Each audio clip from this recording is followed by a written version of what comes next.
7,804,230 más un peso, estaríamos ya o podríamos entrar ya en un marco o en un rango de considerarse delincuencia organizada. Ojo, en estos casos, necesitamos que estemos rebasando por un peso este monto, en esencia estos 7.8 millones, el monto más exacto lo repito, 7,804,230 más un peso. Eso sí ya genera que podamos caer en una hipótesis de delincuencia organizada, siempre y cuando este contrabando simulado, equiparado, o bien esta facturación simulada, que es facturar, pues, expedir, recibir, enajenar, o sobre todo manipular, o esta interacción con comprobantes fiscales que amparen actos jurídicos realmente inexistentes o simulados, siempre y cuando rebasemos estos 7.8 millones en términos generales, pues obviamente vamos a estar en una situación donde si hay en este ínter o al ejecutarse, al consumarse este delito, están 3 o más personas que de manera continua realizan ese tipo de conductas,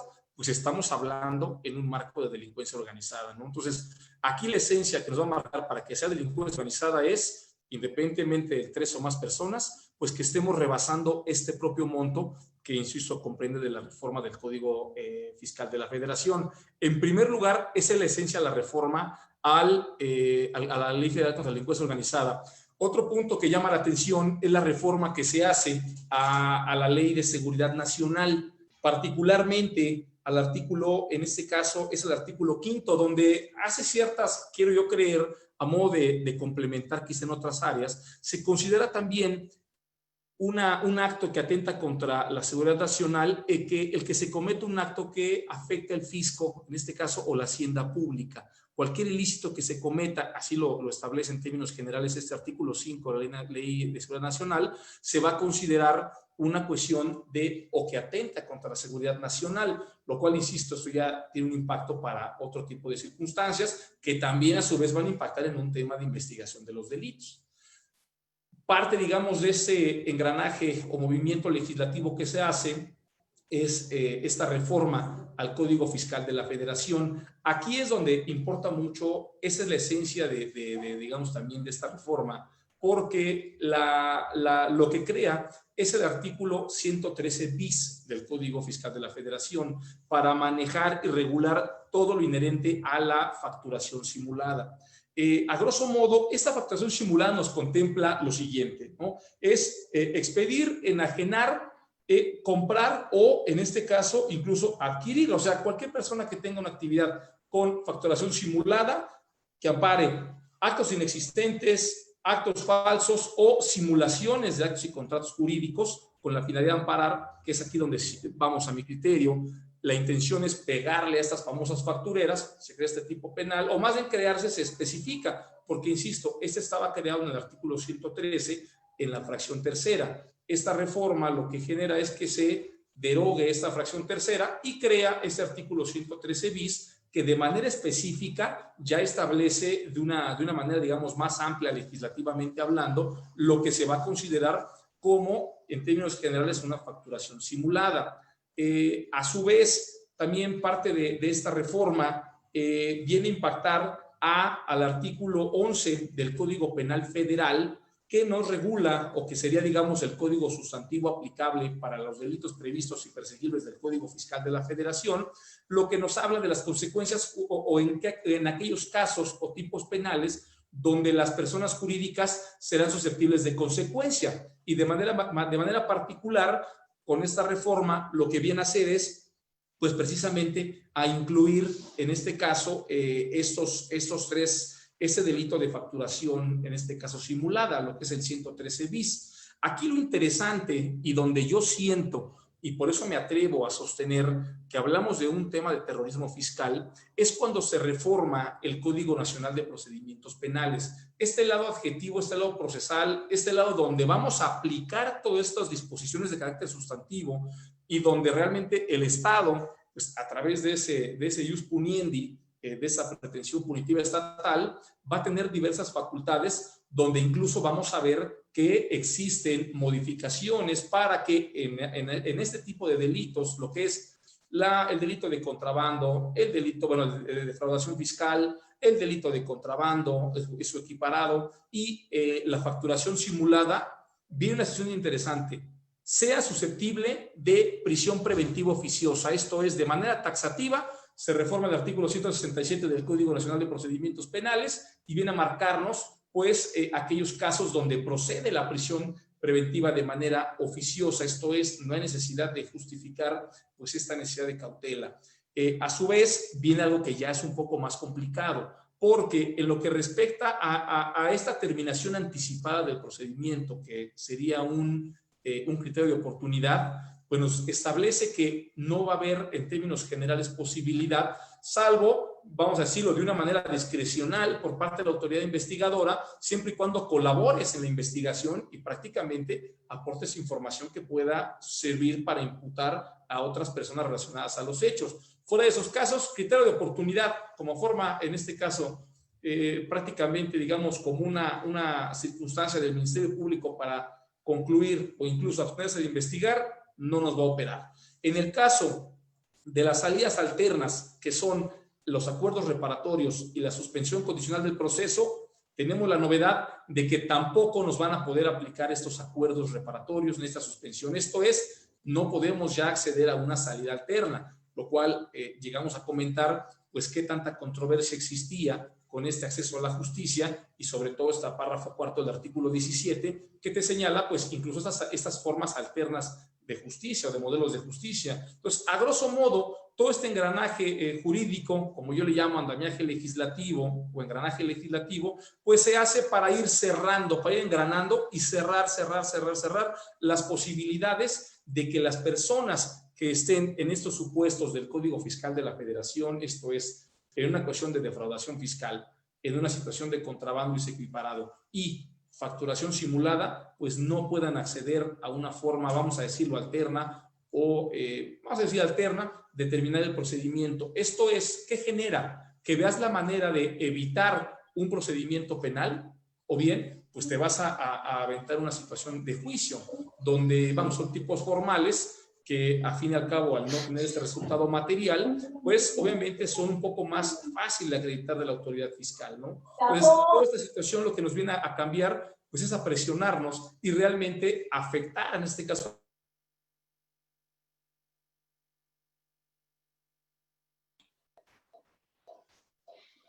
Un favor, ¿podrías abrir tu audio, Francisco, por favor? A ver, ahí. Ya, listo, gracias. No sé por qué se cerró, gracias. Pero bueno, todo este andamiaje viene a cerrar y a presionar realmente, por eso es de que yo hablo de este terrorismo fiscal, y sobre todo que en gran parte le viene a pegar al más golpeado del lado económico mexicano, que es al empresario, que es el que realmente, pues, constantemente factura, ¿no? Imagínate, alguien que facture 7.8 millones de pesos en una sola operación, pues sinceramente muchas empresas, me atrevo a decir medianas y hacia adelante, pues tienen la capacidad de facturar en una sola operación. Pues el riesgo es alto, ¿no? Con todo lo que implica para aquellas personas que intervienen en la expedición de facturaciones. Ahí viene lo interesante, ¿no? Hablamos de los contadores, hoy en día hablamos incluso con el tema de compliance, pues la persona que está, en este caso, el responsable o el CEO de las empresas que están al frente de esta situación, pues que también corren hoy en día este riesgo, ¿no? Vamos, si no hay una cuestión ilícita, seguramente no hay una situación de riesgo, pero bueno, ese margen donde la autoridad investiga hechos con apariencia delictuosa, pues eso da pauta para iniciar una investigación en contra de una persona con simples datos de prueba. Muchas gracias. Respecto hasta lo que ahorita se ha comentado, ¿alguno de los participantes que nos acompañan aquí en vía Zoom tienen alguna pregunta? Vamos a esperar a ver si nos escriben alguna pregunta. Parece que alguien o pusieron una manita o la levantaron, no lo sé. Bueno, por aquí no veo a alguien que quiera participar, pero en torno a lo que comentas, sí me gustaría pues que nos platicaras un poquito más respecto a justamente esta parte de la reforma específicamente en el Código Nacional de Procedimientos Penales, cuando nos hablas precisamente de la modificación que se hizo a este 167 respecto a la prisión preventiva y también a la parte de las salidas alternas, ¿cuál fue la motivación que dio precisamente el legislativo para llevar a cabo esta reforma? Porque creo que ahí es un punto toral para que nosotros podamos entender cómo de manera, pues realmente, como lo comentábamos hace unos días, incluso se podría considerar que podría llegar a ser inconstitucional esta parte de la reforma. ¿Cuál fue la exposición que ellos hicieron para poder sustentar esta modificación a nuestro Código Nacional? Y en un momento más, bueno, ahorita que nos apoyes dándonos respuesta, ya te formulo las que tengo aquí en el chat, pero bueno, vamos a iniciar con este aspecto y posteriormente continuamos. Fíjate, incluso me atrevo yo a decir algo muy interesante. Antes de ir a este punto de la exposición de motivos, la cual, vamos, es incluso, te decir que hasta laxa en el sentido de la esencia y naturaleza de esta reforma. Hay que tener en cuenta que en el caso de México, como Estado, conforme a relación política, pues obviamente tiene previsto o adquiere realmente compromisos internacionales. Prácticamente todo esto que hoy en día vivimos, me atrevo yo a decir que lo emanamos de la famosa Convención de Palermo. Esta convención para efecto de atentar, o más bien para prevenir esta situación, esta delincuencia organizada transnacional y su financiamiento, y financiamiento del terrorismo transnacional, esa es realmente la esencia por la cual tenemos hoy en día todo este tipo de reformas. Incluso la propia Convención de Palermo, pues es la que incluye, desde ahí viene el tema analiza el tema de cómo evitar que recursos de procedencia ilícita lleguen a financiar, en este caso, a la delincuencia transnacional y actos de terrorismo. Nos prevé esta propia convención, pues precisamente la necesidad de que las personas jurídicas tengan consecuencias. Hay que analizar que hasta pues antes del modelo de imputación que prevé el Código Nacional de Procedimientos Penales, se dice que las personas morales, las personas jurídicas, pues serán solamente sujetas de consecuencias. Hoy en día, prácticamente lo que genera este Código Nacional de Procedimientos Penales con las personas morales es que realmente sean sujetas de reprochabilidad, lo cual ya nos marca todo un nuevo paradigma hasta de cómo imputar a una persona moral, ¿no? Pero retomando con todo esto, quise tocar este antecedente donde, a grosso modo, todo este tipo de situaciones de reformas, adiciones y todo, pues emanan realmente de esta propia Convención de Palermo, que la intención es, insisto, pegarle a la delincuencia organizada transnacional y al financiamiento al terrorismo, ¿no? Donde, bueno, pareciera que en México no lo tenemos, pero tenemos esta figura de la delincuencia organizada, pues que quizás es muy, muy parecida, ¿no? Ahora, en cuanto a la exposición de motivos, pues obviamente vamos, a grosso modo, la esencia, pues creo que incluso no lo dice tal cual, o sea, en cuanto a un sentido punitivo y recaudatorio, sino la esencia de esto es realmente pues, proteger el fisco federal, en este caso la hacienda pública, ¿no? Donde hemos notado que la intención, digamos, sin crítica al gobierno, sino política de gobierno, es netamente recaudatoria. Entonces, ¿qué haces? Pues obviamente le pegas en este caso al contribuyente, y lo que haces es aprovechar esta característica de la ley, que es la coercibilidad, para efecto de hacer que las normas se cumplan y evitar, en este caso, que se incumplan, ¿no? Pero retomando el punto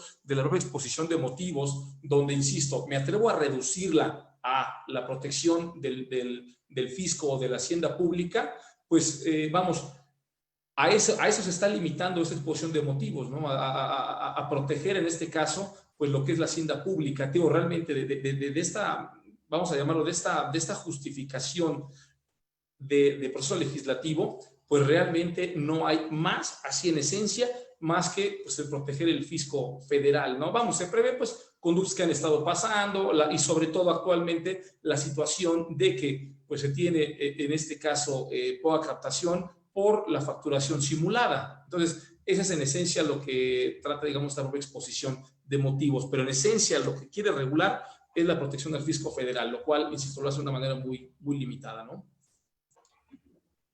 Muchas gracias, maestro. Bueno, aquí tenemos primero a Juan Luis, que efectivamente quiere participar. Juan Luis, si quieres activar tu micrófono, por favor, para que podamos escucharte. ¿Listo? Sí, sí, claro que sí. Buenas tardes a todos. ¿Qué tal? Mi nombre es Juan Luis Hernández y buenas tardes, mucho gusto. Una pregunta que yo tengo aquí para plantearle es la siguiente. ¿Por qué razón la Comisión Nacional de Derechos Humanos no ha interpuesto una acción de inconstitucionalidad si dicha reforma es considerada inconstitucional? Bien, pues bueno, en efecto, de las facultades que tiene la propia Comisión Nacional son esas acciones. ¿Por qué no lo ha hecho?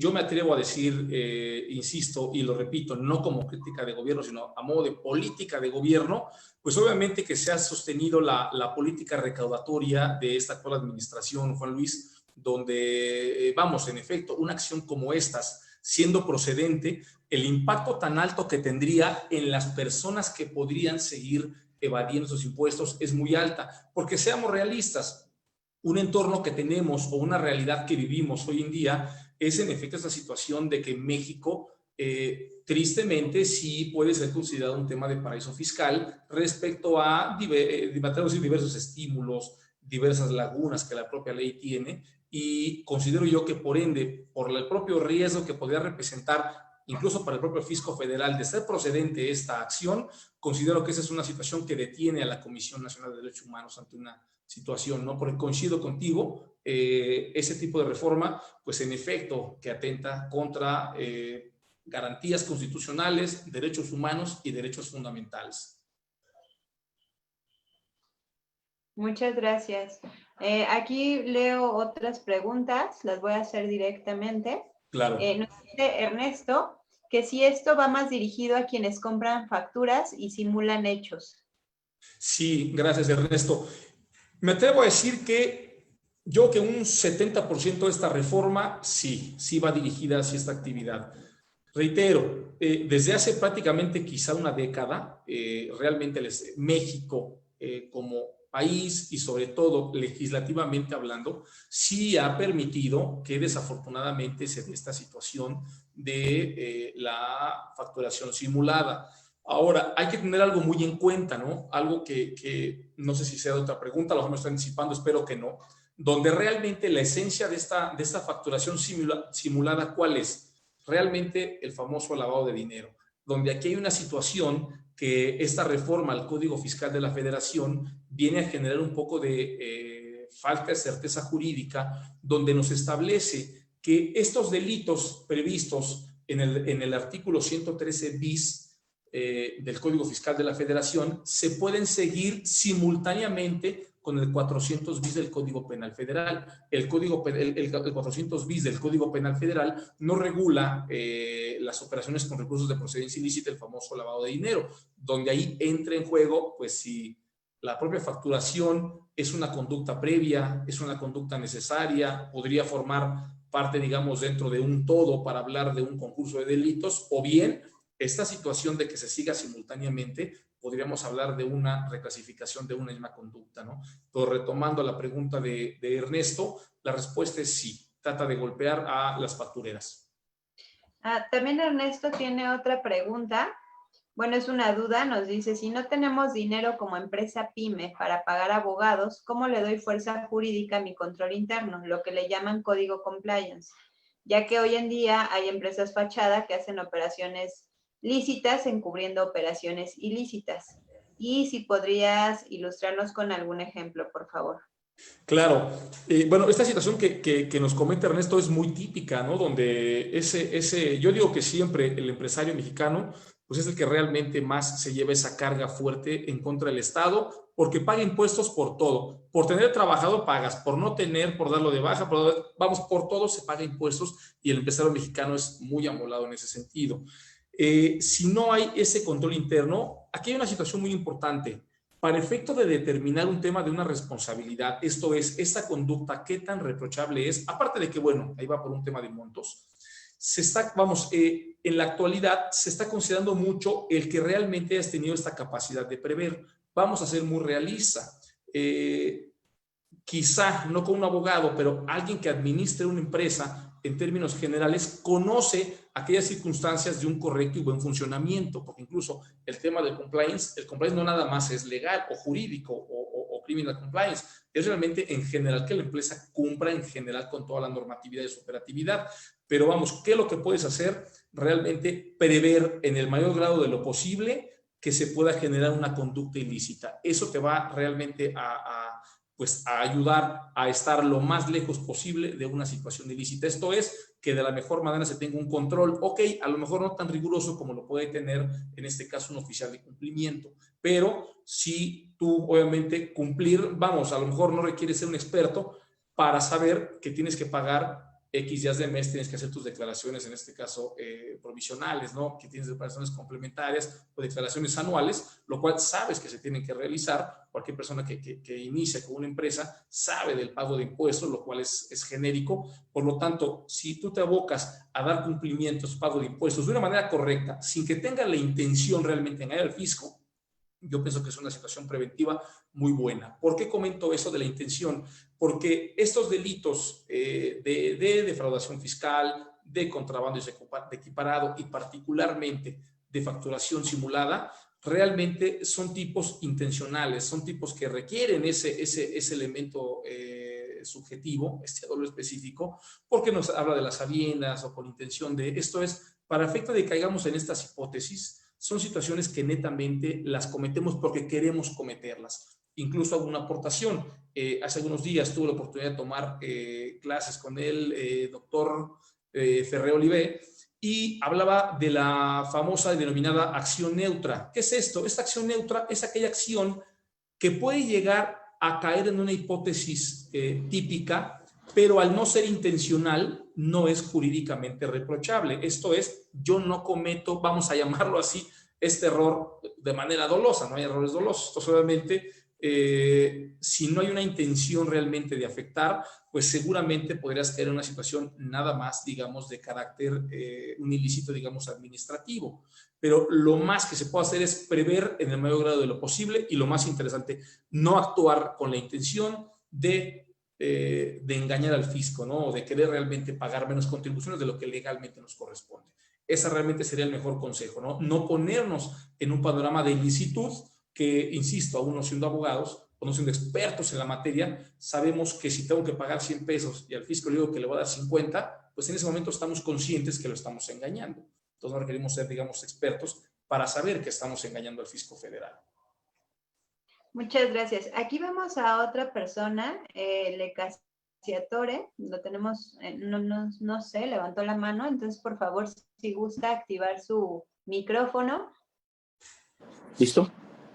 Sí, ya Sí, ya está activo. Buenas tardes. Buenas tardes, Lucio. Oye, ¿qué pasa? Un contribuyente le prestaron servicios de flete en el 2017.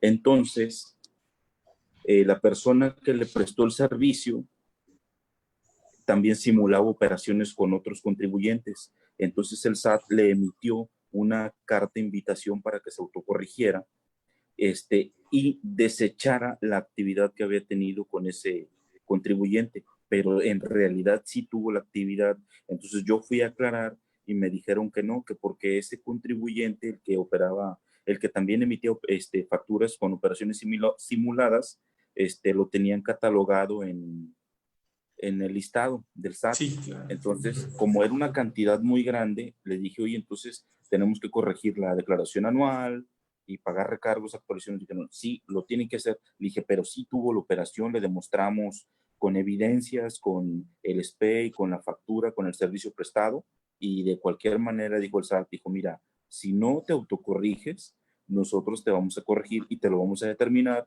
y te vamos a determinar multas, gastos de ejecución, los recargos conforme vaya pasando el tiempo, las actualizaciones. Entonces lo que opté, pues obviamente fue eliminar esa operación, reintegrar y pagar el IVA, declarar otra vez y salió ICR a pagar.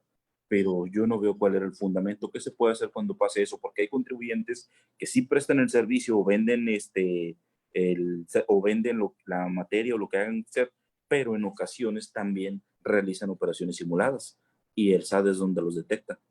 Entiendo que en el caso de esta persona que tú nos refieres, más bien ella llegó a realizar una operación con alguien que estaba ya, digamos, en esta lista negra de Hacienda, ¿es Así correcto? es, así Vamos, es. ahí es una situación donde tendríamos que dividir, donde hay una responsabilidad, digamos, lo fiscal administrativa, y por otro lado lo que es la responsabilidad pues realmente penal tributaria. Entiendo que no llegó a esta sanción, digamos, penal. Sin embargo, bueno, una de las facultades obviamente que tiene el propio fisco, pues sí es autodeterminar, vamos, obviamente los errores y los créditos en este caso que deban de pagarse, ¿no? Entonces, por lo tanto, creo yo que entiendo que esta persona desafortunadamente no sabía que esta persona estaba en esta lista, sí lo entiendo. Sin embargo, el efecto de publicar esta lista, obviamente, en el Diario Oficial de la Federación y que sea público, es lo que el famoso efecto, digamos, en los abogados, ergo omnes, que es efectos ante terceros.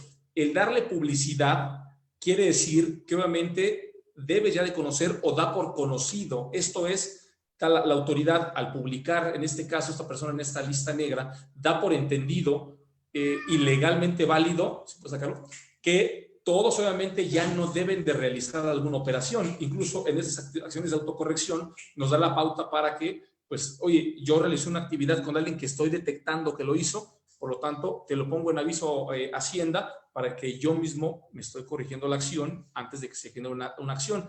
No, hay que tener en cuenta que siempre y cuando la autoridad fiscal no se dé cuenta de la circunstancia, de la omisión, del error, y nosotros lo corrijamos, no tenemos sanciones. Una vez que la autoridad se da cuenta, prácticamente ya corresponde las facultades de la autoridad tributaria, ¿no? Entonces, en este caso, sí considero que fue una sesión nuevamente lamentable para este cliente tuyo, conocido tuyo, pero pues sí, la autoridad estuvo dentro de sus propias facultades, ¿no? ¿Por qué? Porque la autoridad fue la que se dio cuenta y esta persona estaba en esta lista negra de la autoridad fiscal, ¿no? Por lo tanto, me atrevo a decir que estuvo correcta la determinación, ¿no? ¿Qué fue lo correcto? A lo mejor lo que hiciste tú de darle para atrás a la operación a modo de evitar una consecuencia o que trascendiera a otro ámbito esa acción.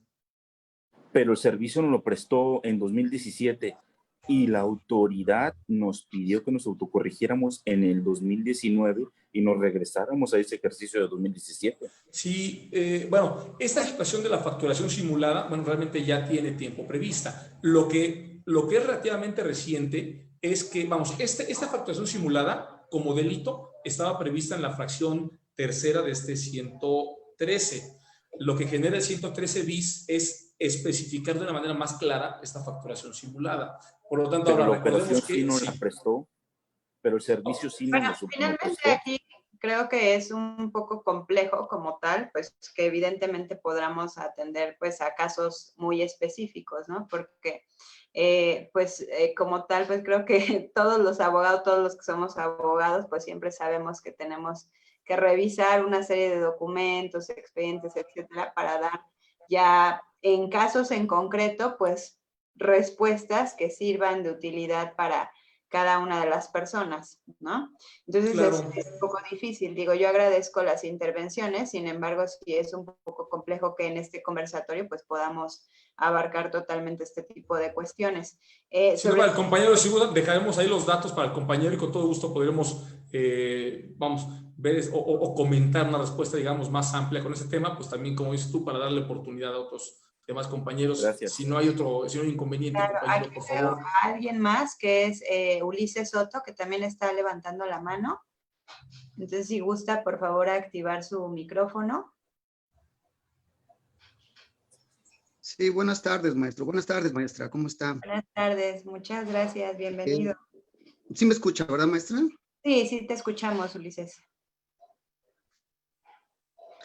Bueno, maestro, aquí mi planteamiento es el siguiente. Usted hablaba de que hay una convención de Palermo, en virtud de la cual, por razón de esta regulación de la delincuencia organizada, y sobre todo de la imposición de ciertas directrices para la persecución de estos aspectos de lavado de dinero.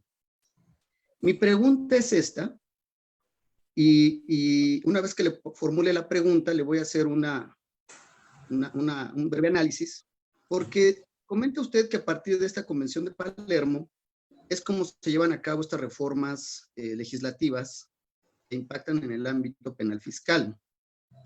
Y bueno, mi pregunta es, ¿el contenido normativo de este tratado internacional justifica la imposición de estas reformas legislativas que lesionan el contenido esencial de los derechos fundamentales, además de que son impopulares y antidemocráticas? Esto lo digo por lo siguiente. Usted hablaba también del artículo 113 bis acerca de las operaciones inexistentes. Si nosotros relacionamos el artículo 113 bis con el artículo 69 del Código Fiscal de la Federación, nos vamos a dar cuenta que esta presunción prevista en el 69b del Código Fiscal de la Federación me habla de una facultad que es inexistente para la autoridad fiscal. Me explico. Dice el contenido normativo del 69b, cuando la autoridad fiscal detecte esto, estamos hablando de una actividad que ejerce en un proceso administrativo, en un procedimiento administrativo, en autoridad fiscal, que es totalmente inexistente acorde a los ordenamientos jurídicos aplicables, porque no existen facultades de detección. Existen facultades de comprobación, porque constitucionalmente hablando, la autoridad administrativa, para verificar el debido cumplimiento de las disposiciones fiscales, a través de la visita domiciliaria, comprueba, ¿sí?, la debida observancia de las disposiciones fiscales porque son autoaplicativas. Y en este sentido, esta noción de la detección, la autoridad fiscal no tiene facultades de detección. Y tratar de equiparar la comprobación o las facultades de comprobación respecto de las facultades de detección, pues eso impacta sobre la seguridad y certeza jurídica del contribuyente. Ese es el primer punto. Por otra parte, acorde con el artículo 190, fracción segunda del Código Federal de Procedimientos Civiles de aplicación supletoria en materia fiscal, ¿sí?, el código señala la fracción segunda, el artículo 190 del Código Federal de Procedimientos Civiles. Las presunciones son las que se deducen de hechos comprobados, no de hechos detectados.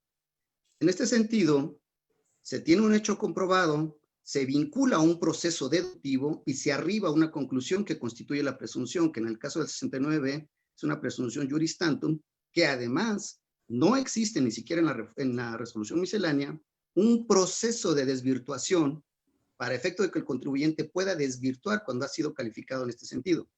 De tal suerte que cuando analizamos de fondo el 69b, es una presunción muy mal construida porque en las resoluciones administrativas el SAT nunca respeta la garantía de motivación de la resolución administrativa en el sentido de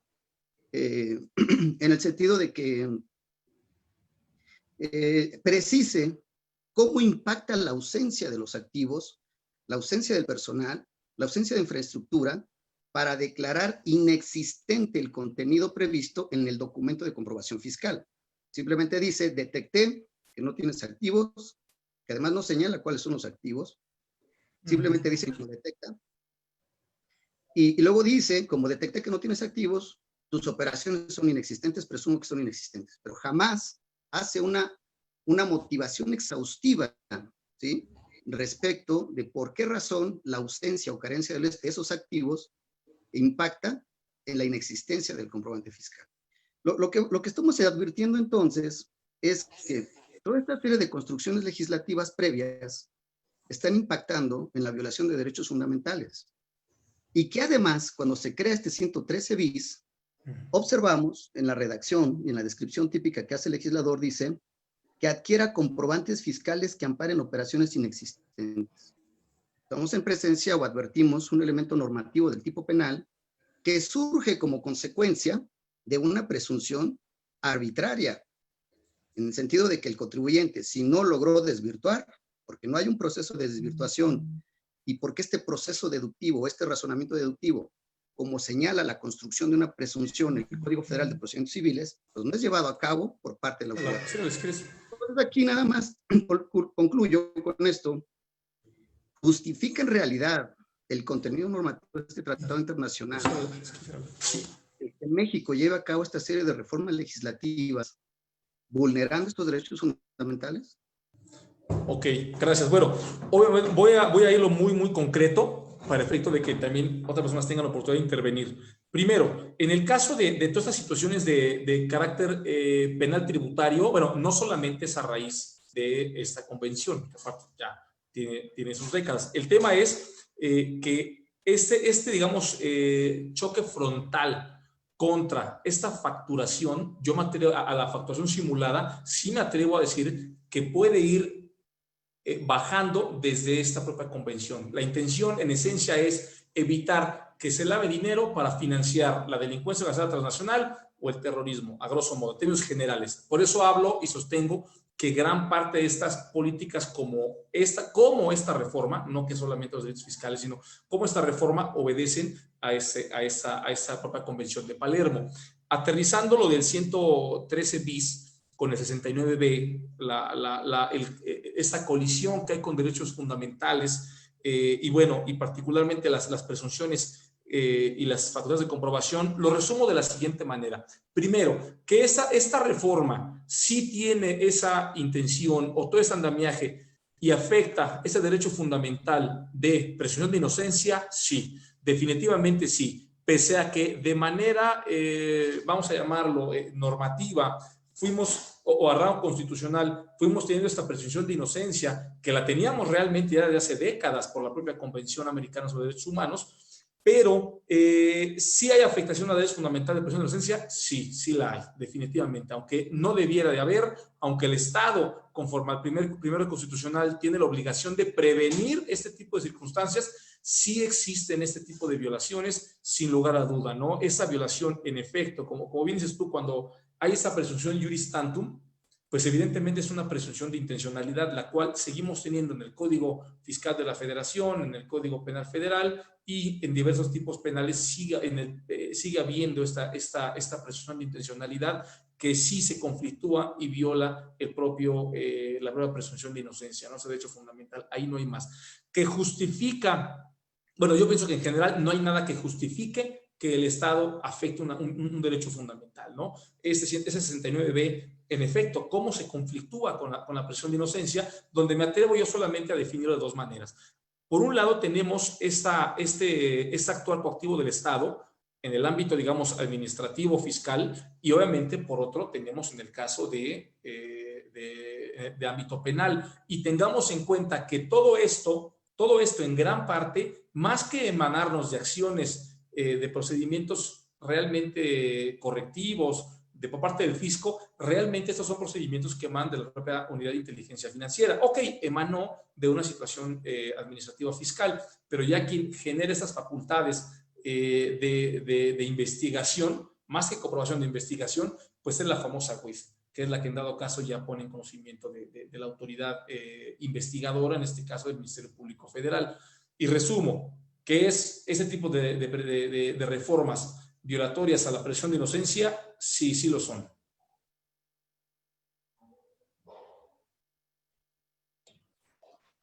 Bien, pues muchas gracias. Aquí advierto que hay algunos comentarios, pero bueno, son para que también los que están participando a través de vía Zoom pues puedan compartirlos. Pues muy interesante todo el tema que hoy nos aborda. Es un tema que finalmente se debe de atender o de analizar desde diversas aristas.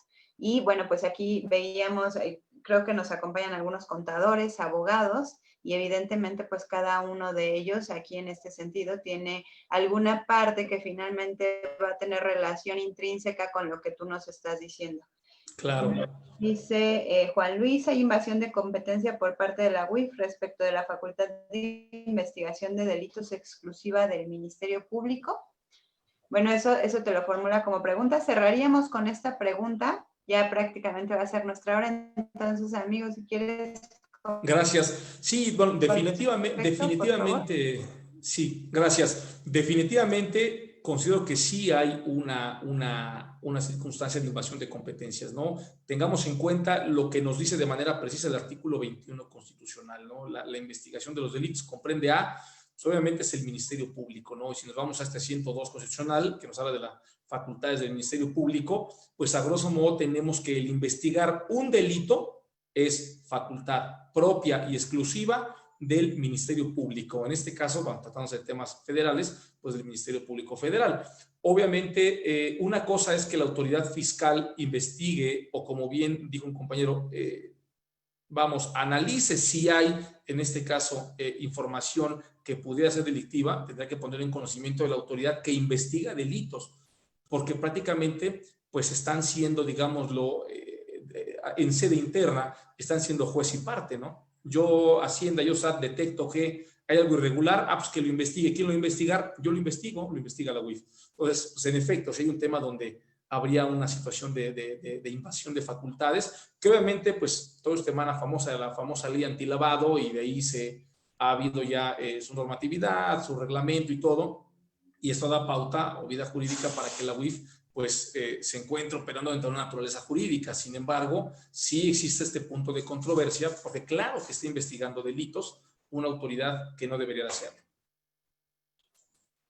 Bien, pues muchísimas gracias, maestro Francisco Serralde. Fue un honor para nosotros el que nos haya acompañado el día de hoy. Esperamos que posteriormente, pues, nuevamente nos pueda acompañar en algún otro tema o complementando el tema que trató en este momento. Pues ya vimos que es bastante amplio. Totalmente amplio, sí es. Entonces, bueno, pues muchísimas gracias a todos los que nos acompañaron. A nombre del Instituto Profesional de Enseñanza Jurídica, los invitamos también a que revisen nuestra oferta académica en www.ipeg.site